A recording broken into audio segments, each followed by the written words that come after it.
Bienvenidos a la Ontavia. Nos encontramos en una villa romana que se construyó al pie de la Vía Augusta. Es una vía romana importante, un corredor histórico y natural, también probablemente en uso desde la prehistoria, pero que en época romana era una vía importante que comunicaba Cádiz con el Levante y también llegaba hasta Roma, ¿no? Está atestiguada epigráficamente como la vía de los vasos de Vicarelo. En estos son unos vasos de plata en los que aparece precisamente este trazado. Están las mansios de Mariana, aquí que tradicionalmente se sitúa en Puebla del Príncipe, y Mentesa en Viano de la Fuente. Estamos justo en este tramo intermedio. A mis espaldas está un antiguo despoblado medieval que es el Hinojo. El Hinojo es donde la gente de la Ontavia probablemente se traslada a vivir, y ellos siguen enterrando en las ruinas de los antepasados sus muertos, y fracasa como población, como poblamiento, porque es absorbido por la gente de Terrinches y la gente de Puebla del Príncipe. Esta población medieval desaparece, y mientras que fructifican poblaciones como Terrinches, Albaladejo o Puebla del Príncipe, el Hinojo desapareció, y la gente de la Ontavia, los descendientes de la Ontavia, acabaron yendo a una de estas poblaciones, probablemente a Terrinches. Por esta vía pasaron las legiones de Julio César. Cada 4 kilómetros aquí tenemos un asentamiento con unas características propias. En este caso concreto, en la Ontavia, lo que tenemos son unas termas grandes, muy importantes, como no se conocen otras en el borde meridional de la meseta. En la Ontavia tenemos una fase romana importante, pero también tenemos unas evidencias de ocupación medieval. En concreto, entre el año 430 y el 810 hay enterramientos. Es un lugar, no un lugar de vida, sino un lugar funerario. Hay muchas tumbas que aprovechan las antiguas termas de los romanos en época medieval, alto medieval, para instalarse aquí en un espacio sacro, y tenemos evidencias, por ejemplo, las primeras evidencias del cristianismo en esta comarca están aquí. Tenemos, por ejemplo, una alianza en uno de los enterramientos que manifiesta las iniciales de una persona frente a las iniciales de otra persona, con una cruz en medio. Son dos personas unidas en matrimonio, ¿verdad? En la Ontavia tenemos varias salas. Tenemos la sala donde los que iban a usar las termas se desvestían, tenemos una piscina donde se bañaban, tenemos unas letrinas, naturalmente, y tenemos una sala fría también y varias salas cálidas. Una de las cosas que llama la atención y de los fenómenos importantes y que pone en valor estas termas de la Ontavia es que había 3 hornos, por lo tanto 3 caldarium, 3 salas calientes con una serie de instalaciones para calefactadas, pues muy importantes. Vamos a verlas. Las termas de la Ontavia estuvieron en funcionamiento entre el año 80 después de Cristo, de nuestra era, y el 340 al menos. Estas son las fechas que tenemos datadas por métodos radiocarbónicos, por carbono 14. Sabemos que en esos momentos estos hornos que calefactaban estas estancias calientes estuvieron funcionando, porque hemos datado concretamente esos carbones. Es interesante remarcar que la última fecha que tenemos de uso de esos carbones y de estos hornos es del 340 después de Cristo, y que las primeras tumbas de esta zona, es decir, el momento en el que las termas ya no se usan y esto empieza a ser utilizado no como sitio de hábitat y de habitación, sino de funerario, son del 430.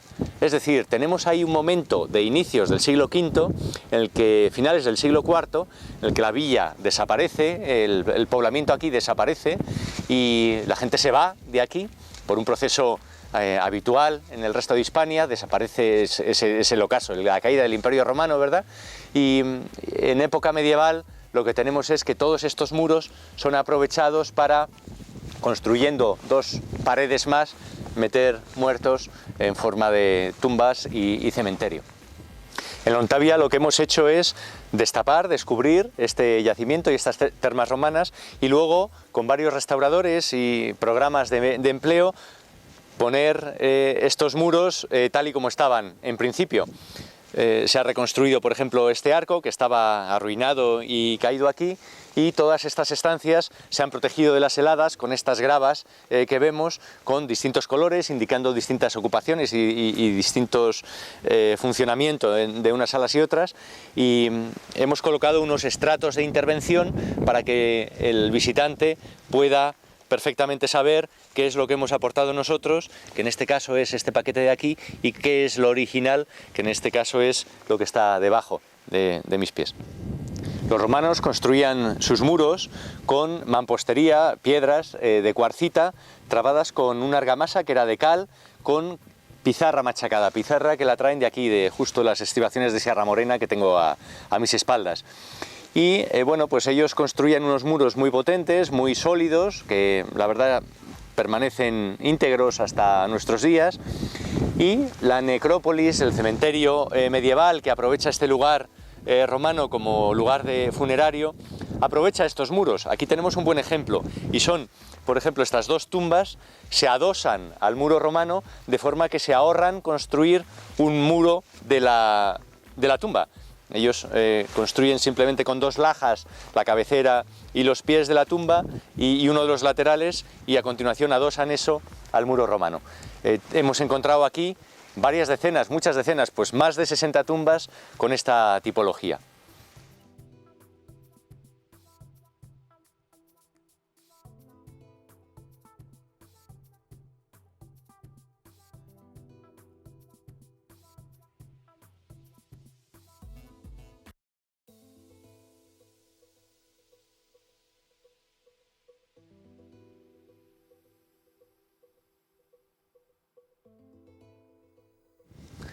Estamos en otro de los caldarium de la Ontavia. Este está muy bien conservado, tiene varias columnitas de pilae, alineamientos de ladrillos que soportaban un forjado sobre el cual la gente pisaba. Ellos estaban aquí en una estancia caliente y el calor ascendía, conducido desde los praefurnia que tenemos fuera de las instalaciones termales y que tenemos datados desde el año 80 de nuestra era hasta el 340. En ese momento estuvo en uso esta terma.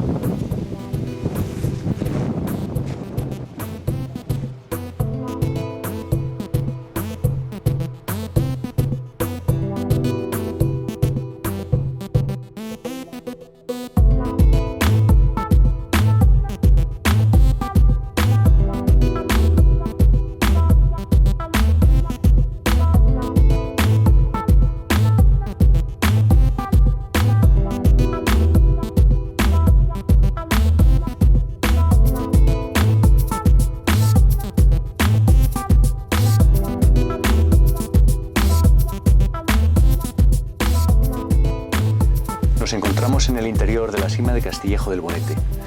Es una serie de galerías que tienen encima de esta piedra caliza que nos cubre, hay un túmulo de más de 25 metros de diámetro que tiene alrededor otro complejo de túmulos, todos comunicados entre sí por pasillos subterráneos que simulan estas galerías naturales.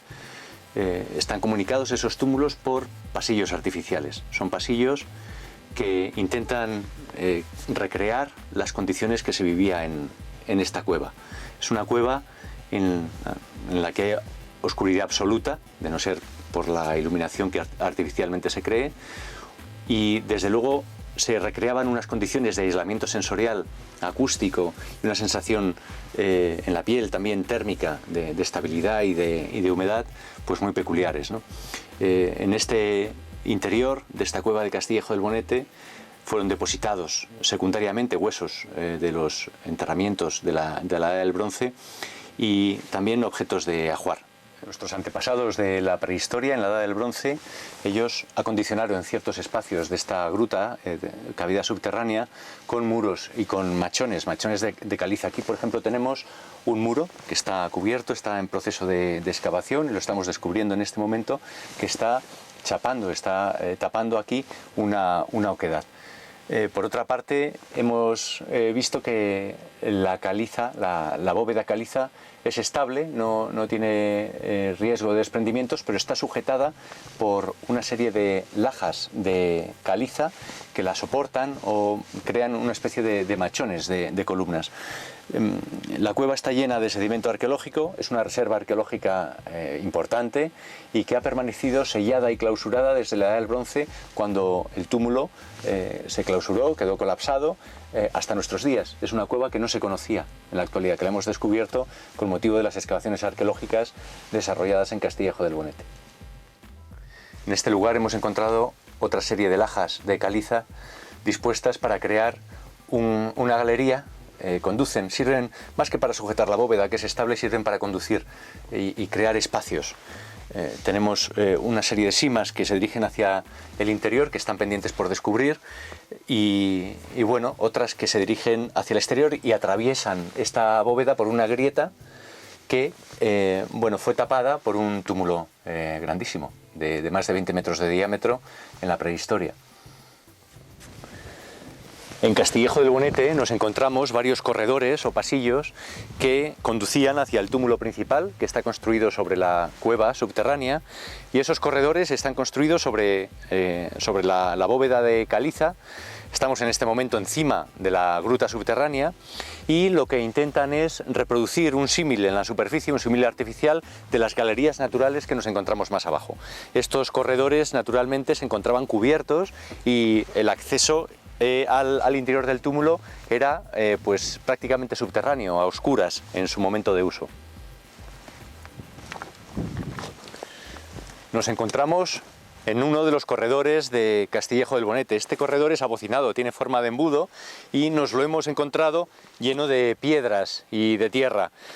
Está probablemente orientado a los astros, al solsticio. Esto es algo que está en este momento pendiente de investigación, y se dirige hacia el túmulo principal, que está colocado sobre la cueva subterránea. Vamos a ver otros corredores. Tenemos losas de gran tamaño, son lajas de caliza arrancadas de la roca madre, que fueron usadas como dintel para cubrir este pasillo de acceso que nos hemos encontrado cubierto de relleno de tierra y piedras. Estas lajas las ponían en vertical para construir las dos paredes. Y bueno, pues la función de esto era crear un corredor, que en este caso es sinuoso, serpentiforme, comunica con el túmulo principal y se dirige hacia el túmulo 2, otro túmulo secundario que vamos a ver ahora. En este caso hemos reconstruido cómo era uno de esos corredores y lo hemos hecho a partir de las evidencias que hemos encontrado. La altura que hemos dejado es la que hemos encontrado en la losa caliza que hemos visto anteriormente, es decir, que ellos transitaban casi a gatas por un espacio parecido al que vemos aquí, y lo que pasa es que no todo estaba cubierto con grandes losas o lajas de caliza.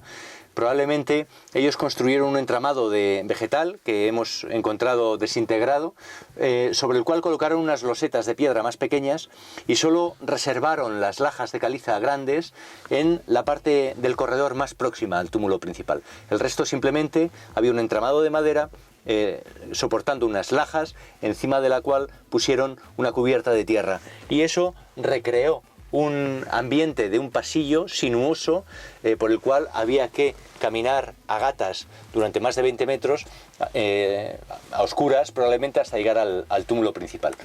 Comunicaba el túmulo principal con el túmulo 2 que hemos llamado, que es el segundo de los túmulos que hemos descubierto, que está a mis espaldas. Vamos a verlo. El corredor sinuoso y serpentiforme que comunica el túmulo principal con este túmulo secundario estaría cubierto en origen por completo.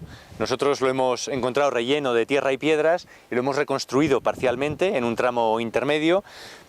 Y bueno, está construido a base de levantar las lajas calizas de la roca que tenemos en el suelo. Estamos en la entrada al túmulo 2. El túmulo 2 es también grande, pero no tan grande como el túmulo principal que está sobre la cueva principal, y a él se accede por el corredor serpentiforme que comunica el túmulo 2 con el túmulo 1. Nos hemos encontrado con una cámara artificial, una cueva artificial, que está cubierta por un relleno de tierra y de piedras y una circunferencia de piedras grandes que evitan que el túmulo se abra están fajando realmente las piedras del túmulo para que no se abran y no se erosionen y no se pierdan. En el interior hay depósitos de ofrendas y bueno, este túmulo lo hemos encontrado más arrasado que el primero por motivo del paso del tiempo y también las labores agrícolas. ¿Cuál es la relevancia cultural de Castillejo del Bonete? Pues bien, en todo el borde meridional de la meseta no se conocía hasta este momento, hasta las investigaciones desarrolladas por el Ayuntamiento de Terrinches en Castillejo del Bonete, no se conocía un horizonte tumular, un complejo de túmulos, no se conocía que existieran horizonte megalítico en lo que es el borde meridional de la meseta. Castillejo del Bonete, para un momento bastante avanzado, estamos hablando de final del mundo de la edad del cobre, el calcolítico, y los momentos iniciales de la edad del bronce, supone la existencia de un horizonte megalítico funerario en vinculación probablemente con la cultura de las motillas. Se había escrito que de la cultura de las motillas era una comunidad, era una cultura religiosa por diversos motivos. Este tipo de túmulos que nos encontramos en Castillejo del Bonete viene a certificar lo contrario. Hay lugares que son visitados recurrentemente, en los que se producen ritos de movimiento de huesos y de reenterramiento de los muertos que están allí depositados y que, bueno, pues es un rito que está todavía por desentrañar y desvelar, pero que pone a la cultura de las motillas y al borde meridional de la meseta dentro del horizonte de los túmulos funerarios de la prehistoria reciente. Les invito, naturalmente, a venir a Terrinches, a la provincia de Ciudad Real, a conocer estos túmulos que estamos investigando y que tienen su relación, según dataciones radiocarbónicas, con la cultura de las motillas.